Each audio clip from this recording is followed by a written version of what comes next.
आपके अपने YouTube channel global science IQ में आप सभी लोगों का मैं हार्दिक स्वागत करती हूँ। इसी के साथ साथ आप सभी लोगों को मेरा नमस्कार।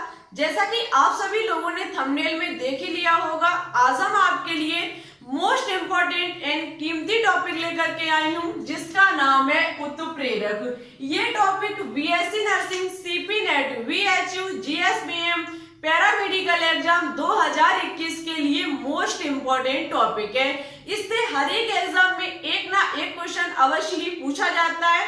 तो आप सभी लोग आज की क्लास को बिल्कुल भी स्किप मत करें, अंत तक देखें, क्योंकि आज की क्लास में हम आपको उत्प्रेरक तथा उत्प्रेरक को कितने भागों में किस किस के आधार पर बांटा गया है, सभी के बारे में डिटेल से जानकारी देने वाले हैं। और उससे पहले एक बात और, ये जो आपको पता है हम जो चैप्टर चला रहे हैं उसका नाम है सरफेस केमिस्ट्री। ये इसका पार्ट नंबर 4 है, ठीक है, ये इसका पार्ट नंबर 4 है, जबकि 3 पार्ट इसके हम पहले ही अपलोड कर चुके हैं। यदि अभी तक आपने 1, 2 एंड 3 पार्ट को नहीं देखा है तो सबसे पहले उन क्लास को अटेंड जरूर करें। वहां हमने जो कुछ भी पढ़ाया वो सब बहुत ही इंपॉर्टेंट है आपके एग्जाम के लिए, ठीक है। तो फिर चलिए बिल्कुल भी टाइम ना वेस्ट करते हुए बात करते हैं आज के टॉपिक पर, नजर डालते हैं बोर्ड की तरफ। उससे पहले एक रिक्वेस्ट है आप सभी लोगों से कि यदि आप हमारे चैनल पर न्यू हो तो प्लीज इसे एक बार सब्सक्राइब करके बेल आइकन को प्रेस ऑल पर क्लिक कर लें। इससे हमारी अन्य आने वाली वीडियो के नोटिफिकेशन आप तक आसानी से वो भी सबसे पहले पहुंच सकेंगे। तो फिर चलिए बात करते हैं आज के टॉपिक पर। देखो, ये जो उत्प्रेरक है वो हमारे सरफेस केमिस्ट्री का एक पार्ट है। कहने का मतलब है सरफेस केमिस्ट्री के अंतर्गत एक छोटा सा टॉपिक आता है जिसका नाम है उत्प्रेरक। और ये उत्प्रेरक आप अनुमान नहीं लगा सकते कि आपके एग्जाम के लिए कितना इम्पोर्टेंट है। सबसे पहले हम कैटालिस्ट के डेफिनेशन पर बात करेंगे। देखो, वह पदार्थ जो रासायनिक अभिक्रिया की दर को परिवर्तित कर देता है। यह वह पदार्थ है जो रासायनिक अभिक्रिया, केमिकल रिएक्शन की दर को क्या कर देता है, परिवर्तित कर देता है, परंतु स्वयं अभिक्रिया के अंत में रासायनिक रूप से अपरिवर्तित रहता है, उत्प्रेरक कहलाता है। तथा इस प्रक्रम को उत्प्रेरण कहते हैं। इसमें 2-3 चीज पकड़ने वाली है, जिससे यदि आप पकड़ गए, हम आपको गारंटी देते हैं आप 101% उत्प्रेरक से बनने वाले क्वेश्चन को सॉल्व कर सकेंगे। देखो, जो उत्प्रेरक होता है वो किसी भी रासायनिक अभिक्रिया की दर को क्या करता है, परिवर्तित करता है, ठीक है। ये सबसे इंपॉर्टेंट पॉइंट है कि जो आपका उत्प्रेरक होता है यह एक बाह्य पदार्थ होता है। कैसा पदार्थ होता है, बाह्य पदार्थ होता है जो किसी भी केमिकल रिएक्शन में क्या कर देता है, उसकी दर को परिवर्तित कर देता है, परंतु स्वयं अभिक्रिया के अंत में कैसा रहता है, रासायनिक रूप से अपरिवर्तित। किसी भी रासायनिक अभिक्रिया की दर को ये परिवर्तित कर देता है, परंतु ये अंत में रासायनिक रूप से अपरिवर्तित रहता है, उत्प्रेरक कहलाता है। इस प्रक्रम को उत्प्रेरण कहा जाता है। चलिए एक एग्जांपल के तौर पर हम आपको इसके बारे में समझा भी देते हैं। जैसे कि एग्जांपल के तौर पर हम ले सकते हैं नाइट्रोजन को। नाइट्रोजन की क्रिया जब हाइड्रोजन के साथ कराई जाती है, आपको पता है निर्माण होता है NH3 का। किसका निर्माण होता है, NH3। NH3 आपको पता है क्या होती है, NH3 हमारी होती है अमोनिया। और आपको ये भी पता होगा ये जो विधि है वो हेबर विधि है। ये हेबर विधि किसकी है, अमोनिया के निर्माण की।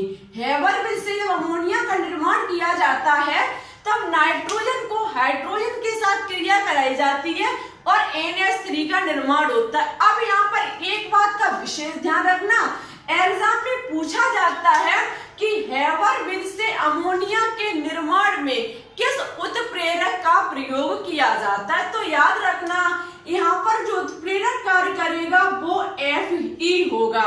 जो आयरन होता है वो इस अभिक्रिया की दर को क्या कर देगा, परिवर्तित कर देगा, इस अभिक्रिया की दर को सक्रिय कर देगा, बढ़ा देगा, ठीक है, परिवर्तित कर देगा। लेकिन अब ये कहा जाए कि ये Fe इस रासायनिक अभिक्रिया में अपरिवर्तित रहेगा। ऐसा नहीं है कि ये अवकारक के साथ क्रिया कर ले और उत्पाद के रूप में बाहर निकल जाए, ऐसा कुछ भी नहीं है। यह एक बाह्य पदार्थ होता है। ओनली इसका काम होता है कि किसी भी रिएक्शन में हिस्सा लेकर के उसकी दर को बढ़ाना, ठीक है। उसकी दर को कभी ये बढ़ा देता, तो कभी ऐसे भी उत्प्रेरक आते हैं जो अपक्रिया की दर को घटा देते, वो हम आपको आगे चल के बताएंगे, ठीक है। तो ओनली आप मेरे साथ अंत तक बने रहना। होता क्या है कि हैबर फिर से जब अमोनिया का निर्माण किया जाता है तो F इसमें किसकी भूमिका निभाता है? उत्प्रेरक की। याद रखना, इस पूरे प्रक्रम को क्या कहा जाएगा? उत्प्रेरण, ठीक है। ये हमारा क्या होगा? उत्प्रेरक, और ये क्रिया करेगा, इसलिए से क्या कहा जाएगा? उत्प्रेरण। तो आई होप अब आपको समझ में आ चुका होगा। ये एक बाह्य पदार्थ होता है जो रासायनिक रूप से अपरिवर्तित रहता है, लेकिन अपक्रिया की दर को बढ़ा देता है, ठीक है। ऐसा नहीं है कि ये उत्पाद में निकले अपकारक के साथ क्रिया करे, ऐसा कुछ भी नहीं होता है, ठीक है। चलिए आगे बात करते हैं। इतना आपको समझ में आ चुका होगा मेरे हिसाब से। अब बात करेंगे उत्प्रेरक के प्रकार पर, ठीक है। Types of catalyst. देखो, जो आपके उत्प्रेरक होते हैं इनको दो आधार पर वर्गीकृत किया जाता है। एक तो होता है भौतिक प्रावस्थाओं के आधार पर, दूसरा होता है क्रियाविधि के आधार पर। बहुत ही इंपॉर्टेंट है ये सभी, बहुत ही हम बारीकी से आपको समझाएंगे। जो आपके उत्प्रेरक होते हैं इन्हें भौतिक प्रावस्था और क्रियाविधि के आधार पर बांटा जाता है। भौतिक प्रावस्थाओं के आधार पर इन्हें दो भागों में वर्गीकृत किया गया है। एक है समांगी उत्प्रेरण, दूसरा है विषमांगी उत्प्रेरण। जबकि क्रियाविधि के आधार पर इसे चार भागों में बांटा गया है: धनात्मक उत्प्रेरण, ऋणात्मक उत्प्रेरण, स्व उत्प्रेरण और प्रेरित उत्प्रेरण। चलिए बात करते इन सभी उत्प्रेरण पर। सबसे पहले हम बात करेंगे समांगी उत्प्रेरण पर, जो कि भौतिक प्रावस्थाओं के आधार पर दो भागों में बांटा जाता है: समांगी उत्प्रेरण और विषमांगी उत्प्रेरण। क्रियाविधि के आधार पर चार भागों में बांटा जाता है: धनात्मक उत्प्रेरण, ऋणात्मक उत्प्रेरण, स्व उत्प्रेरण और प्रेरित उत्प्रेरण। यदि आप इसको स्क्रीनशॉट लेना चाहते हैं तो बिल्कुल ले सकते हैं। चलिए बात करते आगे। चलिए अब बात करते हैं समांगी उत्प्रेरण पर। भौतिक प्रावस्थाओं के आधार पर जो दो भागों में वर्गीकृत किया गया है उसका फर्स्ट भाग है समांगी उत्प्रेरण। देखो, समांगी उत्प्रेरण जब किसी रासायनिक अपक्रिया में उत्प्रेरण व अवकारक, जब किसी रासायनिक अपक्रिया में उत्प्रेरण व अवकारक समान प्रावस्था में होते तो उत्प्रेरण समांगी उत्प्रेरण कहलाता है। जब किसी भी केमिकल रिएक्शन में उत्प्रेरण और अपकारक कैसी अवस्था में होने चाहिए? समान अवस्था में, तो ऐसे उत्प्रेरण को समांगी उत्प्रेरण कहा जाता है। चलिए हम इसके एग्जाम्पल पर बात करेंगे तब समझते हैं। जैसे कि एग्जाम्पल के तौर पर बात की जाए तो हम ले सकते हैं सल्फर डाइऑक्साइड। सल्फर डाइऑक्साइड जो कि हमारी एक गैस होती है, ठीक है। इसकी जो अवस्था होती है वो गैसीय अवस्था होती है। जब ये ऑक्सीजन गैस के साथ क्रिया करता है, जब ये ऑक्सीजन गैस के साथ क्रिया करता है तो SO3 का निर्माण करता है, जो कि वो भी गैस है, ठीक है। अब यहाँ पर देखो, इस क्रिया की दर को परिवर्तित करने के लिए एक उत्प्रेरक कार्य करता है, जो कि हमारी होती है nitrogen monoxide gas. Nitrogen monoxide gas. अब आपको देखना है क्या ये समांगी उत्प्रेरण का उदाहरण है या फिर नहीं है। हम आपको पहले भी बता चुके हैं कि जिसमें उत्प्रेरण और अपकारक की प्रावस्था कैसी होनी चाहिए? समान होनी चाहिए। मीन्स यदि हमारा अपकारक गैसीय अवस्था में है तो उत्प्रेरण भी हमारा गैसीय अवस्था में होना चाहिए। तो ऐसे उत्प्रेरण को हम समांगी उत्प्रेरण कहेंगे। यदि हमारा अपकारक ठोस में है तो उत्प्रेरक भी ठोस में होना चाहिए। यदि हमारा अपकारक गैसीय अवस्था में है तो उत्प्रेरक भी हमारा गैसीय अवस्था में होना चाहिए। तो ये एक हमारा समांगी उत्प्रेरण का उदाहरण माना जाएगा। अब आप देख सकते हैं यहाँ पर ये जो अपकारक लिखे हुए किस स्टेट में? ये हमारे गैसीय स्टेट में है। जबकि बात की जाए उत्प्रेरण की तो ये भी हमारा किस अवस्था में है? ये भी हमारा गैसीय अवस्था में है। ये हमारा एक समांगी उत्प्रेरण का उदाहरण हो सकता है, हो नहीं सकता है ये, ठीक है। ये वास्तविकता किसका उदाहरण है? समांगी उत्प्रेरण का। क्योंकि इसमें अवकारक और उत्प्रेरक किस प्रावस्था में है, गैसीय प्रावस्था में। दोनों की प्रावस्थाएं समान है, इसलिए ये हमारा कैसा माना जाएगा, समांगी उत्प्रेरण का उदाहरण। एग्जाम्पल के तौर पर हम ले सकते हैं मेथिल एसीटेट का जल अपघटन। मेथिल एसीटेट CH3COOCH3 होता है, जो कि इसकी जो स्टेट होती है वो एक्वा जलीय विलयन होता है। इसकी जब जल के साथ क्रिया कराई जाती है तो बनके तैयार क्या होता है, CH3COOH एसिटिक अम्ल और मेथेनॉल। अब यहाँ पर देखो क्या है कि जब हम मेथिल एसीटेट की क्रिया जल के साथ कराते हैं तो एसीटेट बनता है, मेथेनॉल जो होता है वो बाहर निकलता है। ये हमारा किस स्टेट में, एक्वा जलीय विलयन है, ये हमारा जलीय विलयन है। जबकि यहाँ पर जो उत्प्रेरक के रूप में कार्य करता है वो हमारा HCl होता है, जिसकी प्रावस्था कैसी होती है, एक्वा जलीय ये भी होता है और जलीय ये भी होता है, मींस उत्प्रेरक और हमारा जो उत्प्रेरक और हमारा अपकारक दोनों समान प्रावस्था में। ठीक है, नेक्स्ट पर बात करेंगे विषमांगी उत्प्रेरण पर। आगे बात करते हैं विषमांगी उत्प्रेरण पर। देखो विषमांगी उत्प्रेरण ठीक इसका विपरीत होगा। जब किसी रासायनिक अपक्रिया में उत्प्रेरक व अपकारक भिन्न भिन्न प्रावस्थाओं में होते हैं तो उत्प्रेरण विषमांगी उत्प्रेरण कहलाता है। समांगी उत्प्रेरण में क्या था, अपकारक और उत्प्रेरक की जो प्रावस्था थी, अवस्था जो थी वो कैसी थी, समान थी। लेकिन विषमांगी उत्प्रेरण में क्या है, उत्प्रेरक और अपकारक की जो प्रावस्था है वो अलग अलग है। ऐसे उत्प्रेरण को विषमांगी उत्प्रेरण कहा जाएगा। हम चलिए एग्जांपल के तौर पर ले सकते हैं हाइड्रोजन गैस की क्रिया जब ऑक्सीजन गैस के साथ कराई जाती है।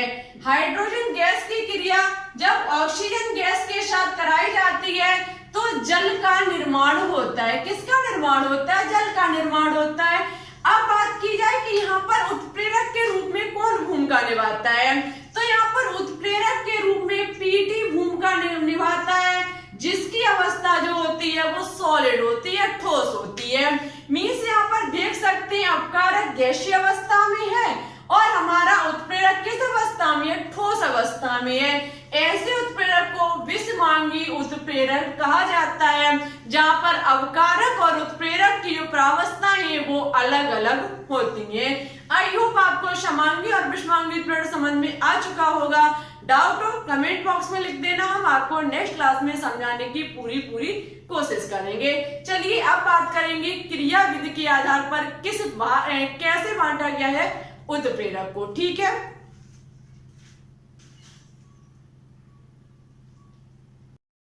चलिए अब बात करते हैं जो क्रिया विधि के आधार पर उत्प्रेरण को कितने भागों में बांटा गया है।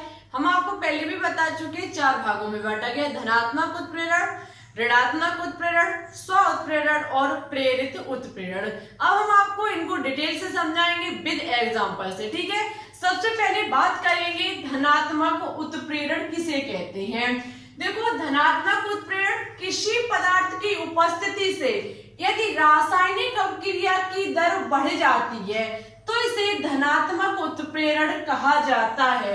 यदि किसी पदार्थ की उपस्थिति से रासायनिक अपक्रिया की दर बढ़ जाती है तो इसे क्या कहा जाता है, धनात्मक उत्प्रेरण। जैसे कि एग्जांपल के तौर पर हम ले सकते हैं H2O2, ये है हमारा हाइड्रोजन परऑक्साइड, जिससे जल का निर्माण होता है। जल प्लस ऑक्सीजन जो होती है वो बाहर निकल जाती है। ठीक है, ऑक्सीजन जो होती है वो बाहर निकल जाती है। यहाँ पर जो उत्प्रेरक के रूप में भूमिका निभाता है वो होता है पीटी। पीटी का मतलब होता है प्लेटिनम।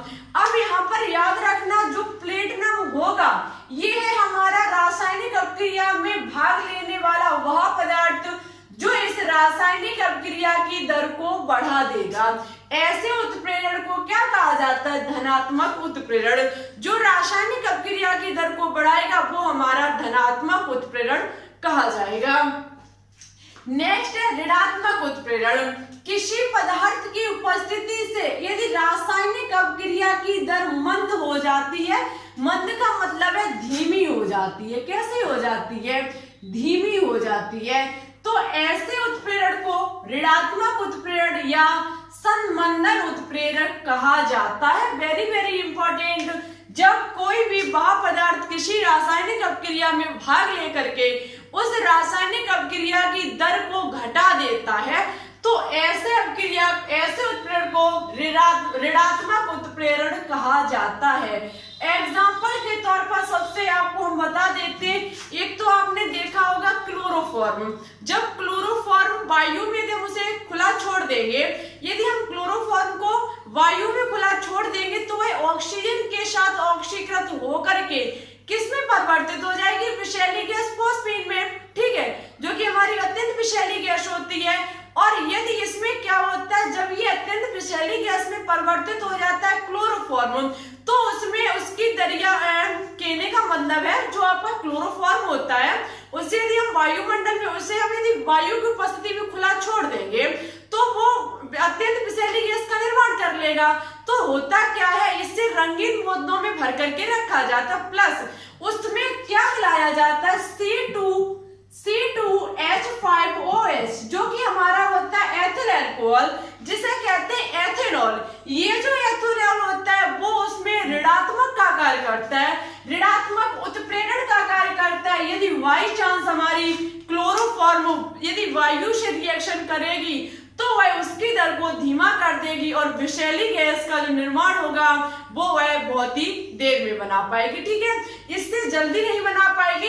यदि हम इसको ना मिलाएं तो वो जल्दी क्रिया करके फॉस्फिन गैस जो कि अत्यंत विषैली गैस होती है उसका निर्माण कर लेगी। ठीक है, उसमें एथिल अल्कोहल ऋणात्मक उत्प्रेरण के रूप में कार्य करता है, इसको मिला दिया जाता है जिससे कि उसकी जो क्रिया करने की गति होती है वो धीमी हो जाती है। ठीक है, इसमें उदाहरण के तौर पर ले सकते हैं सोडियम सल्फाइड। सोडियम सल्फाइड होता है Na2SO3, ये ऑक्सीजन के साथ क्रिया करता है, बनाता है Na2SO4 सोडियम सल्फाइड। यदि हमें इसकी दर को धीमा करना है तो इसमें मुझे मिलाना पड़ेगा एथेनॉल। क्या मिलाना पड़ेगा? एथेनॉल, जो कि यहाँ पर ऋणात्मक उत्प्रेरक के रूप में कार्य करेगा। ठीक है, नेक्स्ट पर बात करेंगे। नेक्स्ट है स्व उत्प्रेरण।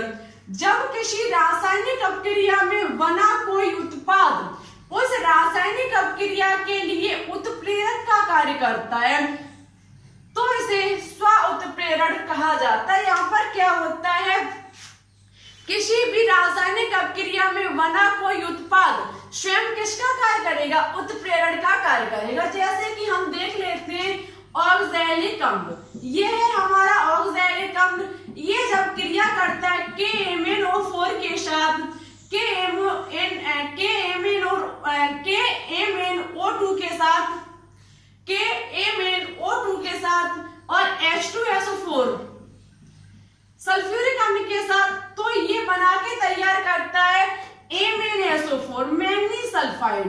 मैंगनीज सल्फेट ये बन के तैयार करता है और कहीं एक यौगिक बना के तैयार करता है, जैसे कि हुआ पोटेशियम सल्फेट हुआ और आपकी कार्बन डाइऑक्साइड गैस हुई और आपका जल हुआ। इतनी चीजें क्या होता है, ऑक्सैलिक अम्ल KMnO2 और H2SO4 के साथ क्रिया करके MnSO4 K2SO4 CO2 और H2O का निर्माण करता है। यहाँ पर उत्प्रेरक के रूप में जो भूमिका निभाएगा वो खुद उत्पाद में बना हुआ पदार्थ बनाएगा, खुद उत्पाद में बना हुआ पदार्थ यहाँ पर उत्प्रेरक के रूप में कार्य करेगा, जो कि होगा MnSO4। ये जो मैंगनीज सल्फेट है ये यहाँ पर किसका कार्य करेगा? उत्प्रेरक का कार्य करेगा। किसी भी रासायनिक अपक्रिया में बना उत्पाद स्वयं उस रासायनिक अपक्रिया में उत्प्रेरण का कार्य करता है, तो ऐसे उत्प्रेरण को स्व उत्प्रेरण कहा जाता है। अपकारक से बना हमारा उत्पाद, ये उत्पाद स्वयं इसके लिए उत्प्रेरक का कार्य करेगा, ऐसे उत्प्रेरण को स्व उत्प्रेरण कहा जाता है। ठीक है, आई होप आपको ये समझ में आ चुका होगा। अब हम फोर्थ पॉइंट पर बात करेंगे, जो कि है प्रेरित उत्प्रेरण। ठीक है, चलिए बात करते हैं आज के नेक्स्ट और लास्ट पॉइंट पर, जो कि है प्रेरित उत्प्रेरण। ये बहुत ही इंपॉर्टेंट उत्प्रेरक है आपके एग्जाम के लिए। जब एक रासायनिक अपक्रिया किसी दूसरी रासायनिक अपक्रिया के वेग को बढ़ाती है तो इसे प्रेरित उत्प्रेरण कहा जाता है। जब कोई एक रासायनिक अपक्रिया दूसरे रासायनिक अपक्रिया की दर को बढ़ाती है, वेग को बढ़ाती है, ऐसे उत्प्रेरण को प्रेरित उत्प्रेरण कहा जाता है। कैसा उत्प्रेरण है, चलिए एग्जाम्पल के तौर पर समझते हैं। यहाँ पर होता क्या है, सोडियम सल्फाइड।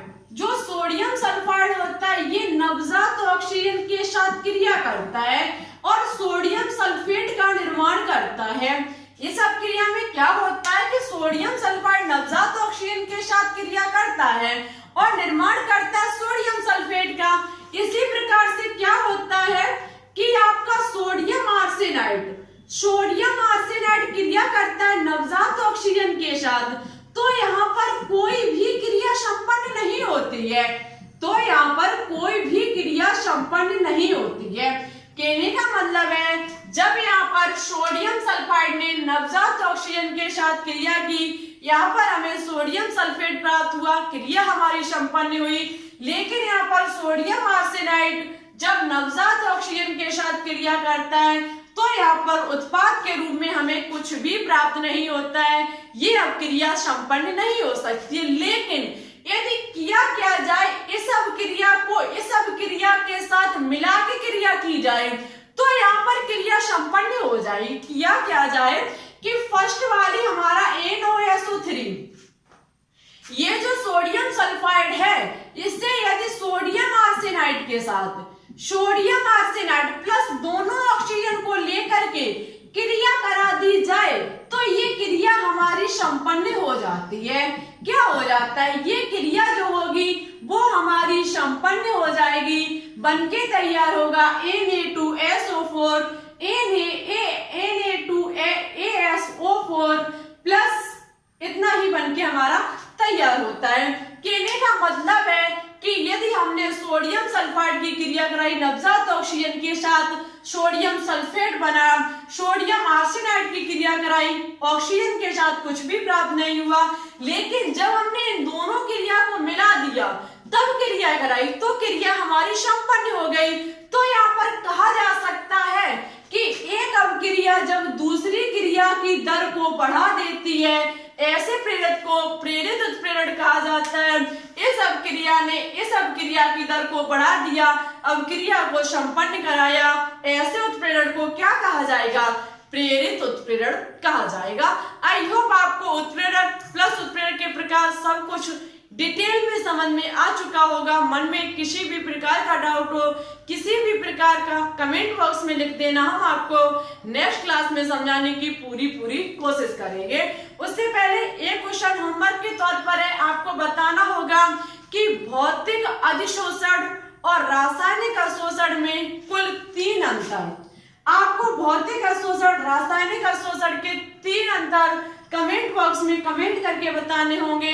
जो स्टूडेंट इन क्वेश्चन का आंसर राइट और अच्छे से देगा, नेक्स्ट क्लास में उनका नाम हम जरूर ही लेकर के आएंगे। तो आप कमेंट बॉक्स में कमेंट करके जरूर बताएं मेरे द्वारा दिए गए क्वेश्चन का आंसर, और वीडियो कैसी लगी ये भी कमेंट बॉक्स में कमेंट करके बताएं। अच्छी लगे तो लाइक एंड दोस्तों के साथ शेयर करना बिल्कुल भी ना भूलें। हमारे चैनल पर न्यू हो तो प्लीज इसे एक बार सब्सक्राइब करके बेल आइकन को प्रेस ऑल पर क्लिक कर लें। इससे हमारी अन्य आने वाली वीडियो के नोटिफिकेशन आप तक सबसे पहले पहुंच सकेंगे। आज के लिए बस इतना ही। हमारे हिसाब से आपको उत्प्रेरण क्लियर हो चुका होगा, फिर भी डाउट हो बता देना। फिर ठीक है, चलते हैं। Thanks for watching this video. जय हिंद, जय भारत।